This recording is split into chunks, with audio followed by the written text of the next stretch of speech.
In this guide, we'll go over all of the actions the Bard learns from level 50 to 90 in order. We'll go over how each action is meant to be used and when applicable, the recommended way to use it.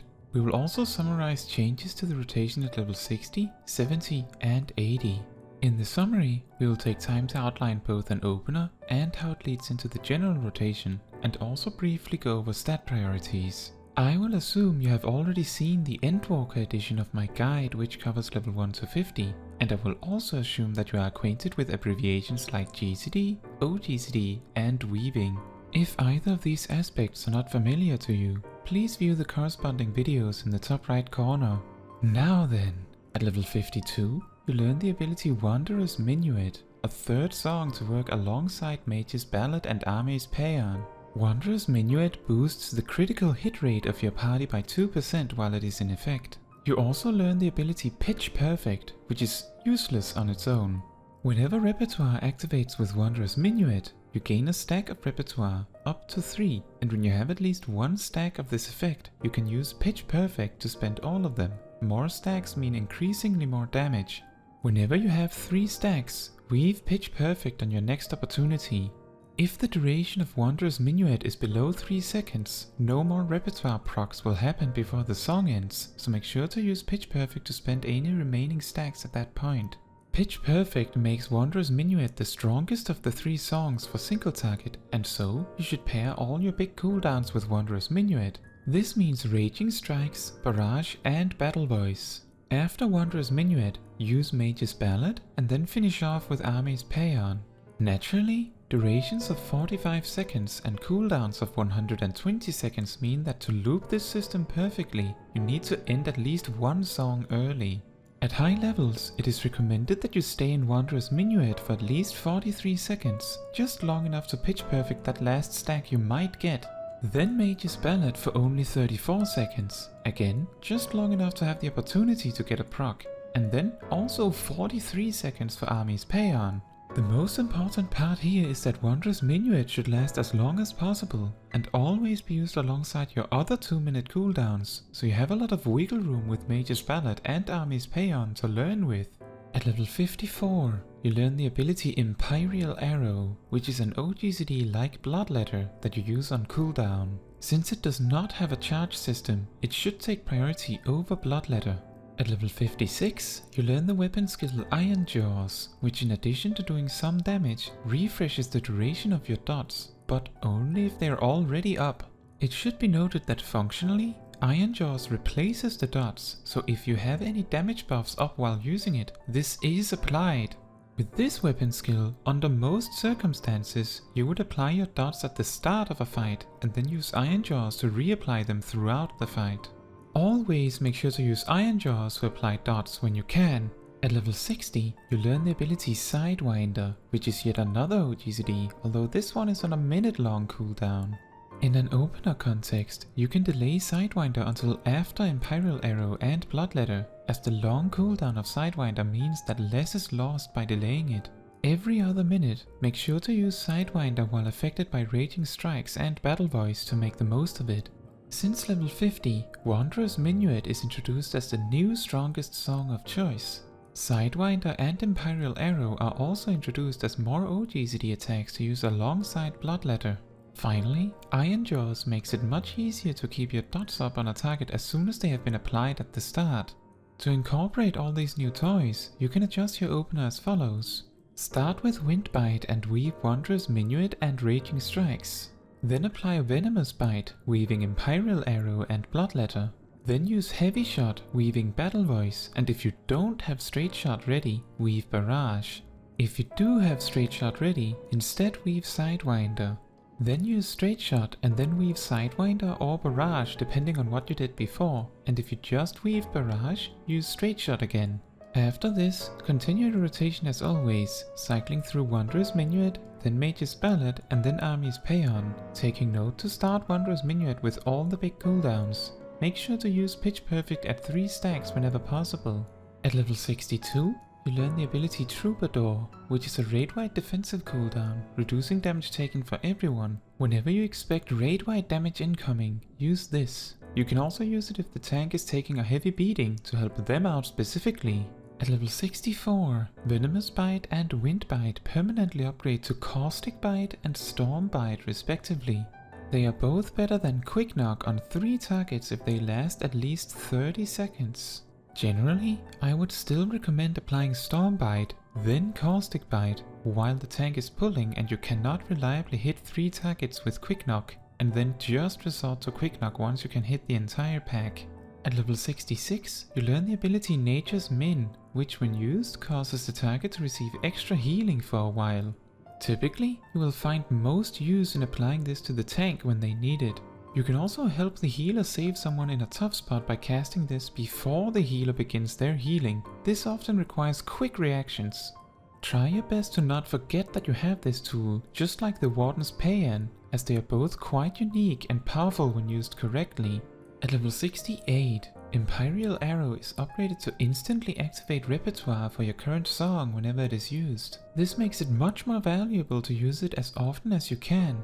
When done perfectly, you should seek to always have 3 Imperial Arrows during Wanderer's Minuet, and then 2 in both Mage's Ballad and Army's Paean. Given that there will be 8 Imperial Arrows at most in 2 minutes, there is likely a 3rd arrow in either Mage's Ballad or Army's Paean, but which one gets this one is less significant.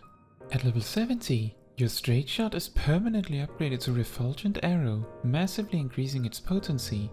This does not change your rotation, but it does mean that if you somehow have the opportunity to use Refulgent Arrow on 2 targets, it is better than Quick Knock. Barrage Refulgent Arrow is better than Quick Knock on up to 7 targets, after which Quick Knock takes over again. Since level 60, you have learned a bunch of utility and gotten some potency boosts. Overall, your opener and rotation is completely unchanged, but you should try to make sure Imperial Arrow is used 3 times in every Wanderer's Minuet. This should happen naturally by using it on cooldown to get as many repertoire procs out of it as possible. At level 72, you learn the weapon skill Shadow Bite. Quick Knock also gains a 35% chance on use to proc Shadow Bite ready, which enables Shadow Bite, which should be used in place of Quick Knock whenever possible. Take note that while Quick Knock is a frontal cone attack, Shadow Bite is a circle AoE centered on your target. Additionally, Barrage is upgraded to have an alternative use case. If you use Shadow Bite with Barrage active, it does much more damage and, of course, consumes the buff.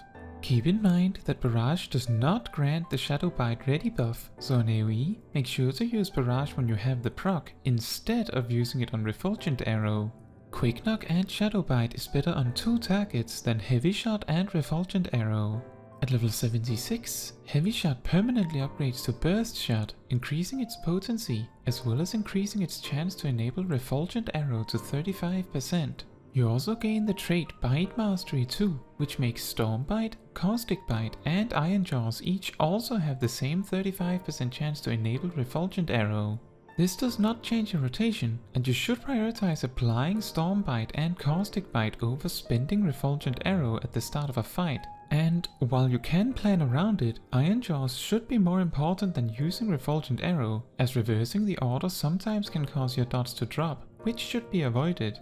At level 78, Army's Paean is expanded with the Army's Muse and Army's Ethos. Army's Ethos effectively makes it so if you let Army's Paean run out without overriding it, you have up to 30 seconds to activate Army's Muse. Army's Muse activates when you play either Wanderer's Minuet or Mage's Ballad, and generally means the first 10 seconds of either song brings 75% of Army's Paean's effect in with it. This is the reason why we always use Army's Paean last in the order, because this means that Army's Paean automatically leads into Wanderer's Minuet, which is the strongest of the songs, and so where you will use all your cooldowns anyway. If you followed the song order and timing mentioned near the start of the guide, then this changes nothing for your rotation, except that you should always late weave Wanderer's Minuet to fit as many GCDs in the Army's Muse window as possible. Just as a reminder, this order I mentioned is 43 seconds of Wanderer's Minuet, 34 seconds of Mage's Ballad, and 43 seconds of Army's Paean. Approximately, of course. At level 80, you unlock the Soul Voice gauge. Every time repertoire activates, either automatically or by Imperial Arrow, you gain 5 Soul Voice gauge, up to a maximum of 100. You also learn the weapon skill Apex Arrow, which, while it only costs 20 soul voice gauge to use, should preferably only be used at 80 or more. Starting at 100 potency in a line AoE, this attack gradually increases in potency up to 500 at 100 soul voice gauge. This means that at 80, it does 400 potency. Over 2 minutes, you should typically be able to expect to gain between 160 and 200 soul voice gauge. If you use Apex Arrow somewhere in the middle of Mage's Ballad, when Wanderer's Minuet has around 60 seconds left on its cooldown, you should have another Apex Arrow for when all your damage boosting cooldowns are ready. If you have used this Mage's Ballad Apex Arrow and then reach 100 soul voice gauge before Wanderer's Minuet, it is generally recommended to just wait for your cooldowns and use it alongside them.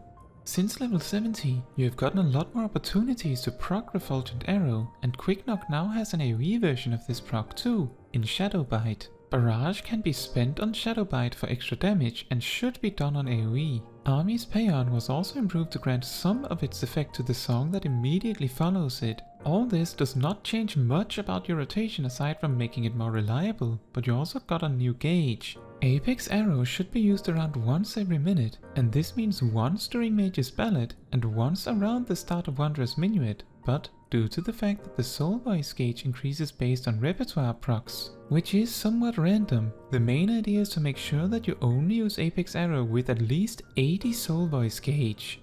At level 82, Quick Knock permanently upgrades to Ladonsbite, boosting its potency, but otherwise changing nothing about your rotation. At level 84, Bloodletter and Rain of Death now can hold 3 charges. This also does not change your rotation. At level 86, whenever you use Apex Arrow with at least 80 soul voice gauge, it turns into the weapon skill Blast Arrow, which you should always follow up with afterwards. This is the reason why it is crucially important Apex Arrow is always used with at least 80 soul voice gauge. Take note that the potency of Blast Arrow is not affected by how much soul voice gauge you spend on Apex Arrow, and also that while Blast Arrow is also a line AoE, it does the vast majority of its damage to the first target in the line. At level 88, Troubadour's cooldown is reduced, which does not change much for you. At level 90, your gauge is expanded with the Coda markers, and you learn the ability Radiant Finale. When any of your 3 songs are cast, you are given a coda corresponding to that one song. Then, when Radiant Finale is cast, it grants you and your party a damage boost for a bit, depending on how many different coda you have. In your opener, you should use Radiant Finale with just 1 coda alongside Battle Voice. Then, every subsequent Radiant Finale should be again used alongside Battle Voice, as you will gain the Wanderer's Minuet coda for it at this time, if you keep the 2-minute cooldown timing consistent. To round off, let's start with the max level opener, followed by some general rotation tips, including AoE. Then we finish with a brief talk on stat priorities. Due to the slight case of randomness inherent in the Bard job, there is a small split in the opener depending on whether you do or don't get a straight shot proc naturally. I will explain both openers at the same time in chronological order, so get ready. If you plan to use a tincture, our so-called burst potion, use it 1.5 seconds before the fight starts. Then use Stormbite, weaving Wanderer's Minuet and Raging Strikes. Follow that with Caustic Bite, weaving Imperial Arrow and Bloodletter. Then use Burst Shot or Refulgent Arrow depending on whether you got the proc, and weave Radiant Finale and Battle Voice. Then Burst Shot or Refulgent Arrow, and then, if you just got Straight Shot ready, weave Sidewinder. Otherwise, weave Barrage and optionally Sidewinder. If you have 3 repertoire stacks now, this is also an opportunity to weave Pitch Perfect. Delay Sidewinder to make space for Pitch Perfect in this case. Then use Refulgent Arrow, and if you went the route with weaving Barrage, weave Sidewinder if you hadn't already, and then follow up with Burst Shot. If you went the route with weaving just Sidewinder, weave Barrage now, and then follow up with Refulgent Arrow. In both cases, there's another opportunity to weave Pitch Perfect here. After this, do 2 more Burst Shots or Refulgent Arrows, then weave Imperial Arrow and then use Iron Jaws to reapply your dots while your, and potentially others, cooldowns are still active. Throughout the opener, whenever there has been an open weaving spot, you could also weave Bloodletter. Make sure to use them whenever this is possible. You can also use Pitch Perfect alongside the Iron Jaws to spend the stacks you do have while raid buffs are still running, but you can also choose to focus on 3-stack Pitch Perfect. This then leads into the general rotation. Your song sequence is, as previously mentioned, optimally around 43 seconds in Wanderer's Minuet, 34 seconds in Mage's Ballad, and then 43 seconds in Army's Paean. It is most important that Wanderer's Minuet lasts the correct amount of time, so try to make any adjustments around the other 2 songs. If you have some expected downtime somehow, then it may be beneficial if you somehow could time Mage's Ballad around it, for instance by ending Wanderer's Minuet early by casting Mage's Ballad just before the boss disappears as an example. While nothing else is available, you can use Burst Shot or Refulgent Arrow. Make sure to use Iron Jaws in good time so your dots don't fall off. Bloodletter should be weaved at any good opportunity. After Mage's Ballad, you can let Bloodletter charges stockpile for Wanderer's Minuet if you want to, but this is a minor optimization. Imperial Arrow should be used on cooldown, and if you have 2 stacks of repertoire during Wanderer's Minuet, it is recommended that you use Pitch Perfect just before Imperial Arrow becomes ready, so that you don't need to risk both getting a natural proc and an Imperial Arrow proc in the same instant and thus losing one. Note that Sidewinder has a minute-long cooldown. Use it on cooldown. And you can expect to get 2 Apex Arrows at 80 or more soul voice gauge in 2 minutes. This suggests that if you plan Apex Arrow around the time you would use Sidewinder, you should be doing pretty good. Following the general song rotation, you should use Apex Arrow around the middle of Mage's Ballad, assuming you have at least 80 gauge. This of course leads to the immediate Blast Arrow follow-up. Every 2 minutes, you can expect practically every single button on your bars to light up like fireworks, and you should of course try to use as much of it as you can. The main idea is everything has to be used. Here's a little rundown. Assuming you enter this window with dots on plenty of duration, the main idea is you enter with a late weaved Wanderer's Minuet, followed by Raging Strikes. Battle Boys and Radiant Finale should be used about 2 GCDs later, filling with Burst Shot or Refulgent Arrow, leaving you some extra time to collect extra soul voice gauge. Then you should use Apex Arrow and Blast Arrow, do Burst Shot and Refulgent Arrow repeatedly, and finish with Iron Jaws and Pitch Perfect just before your damage buffs run out. Throughout all this time, it is important that Barrage into Refulgent Arrow is used, as well as Sidewinder, any Pitch Perfect you can muster, and as many Bloodletters as you are allowed. Imperial Arrow should also still be used on cooldown, taking priority over Bloodletter and Sidewinder. Now, regarding stat priorities, keep in mind that in almost every single case, item level beats the optimal secondary stats. As such, as long as the item has dexterity, choose the one with the higher item level. After that, Bard prefers the common critical hit and then determination and finally direct hit. Critical hit is valued highest because it scales better than the competition. Determination and direct hit scale almost perfectly equally. However, because you have multiple sources that cause you to have innate direct hit, unless you have much less direct hit than determination, I would personally recommend going for determination over direct hit. Bard does have a preferred skill speed value. If you can get your GCD around 2.48 or 2.47, then this tends to make your song timings, as well as Imperial Arrow, flow a little nicer. Overall though, skill speed is not at all an important stat to optimize around for Bard. In general, having the most optimal stats on your gear isn't that important outside of the hardest content in the game. And if you do this content, I would encourage you to seek out communities with optimal gear choices for this specifically. That is all for this video. Thank you so much for watching. If you have any questions or found something a bit confusing, please leave a comment down below. Fun fact, back in Stormblood, both Bard and Machinist had access to 2 role actions called Refresh and Tactician respectively. Refresh was a raid-wide buff that granted mana a bit like the magic role action Lucid Dreaming. Tactician did the same, but for the now gone TP. Both of these role actions also cut your enmity in half, which was useful back then.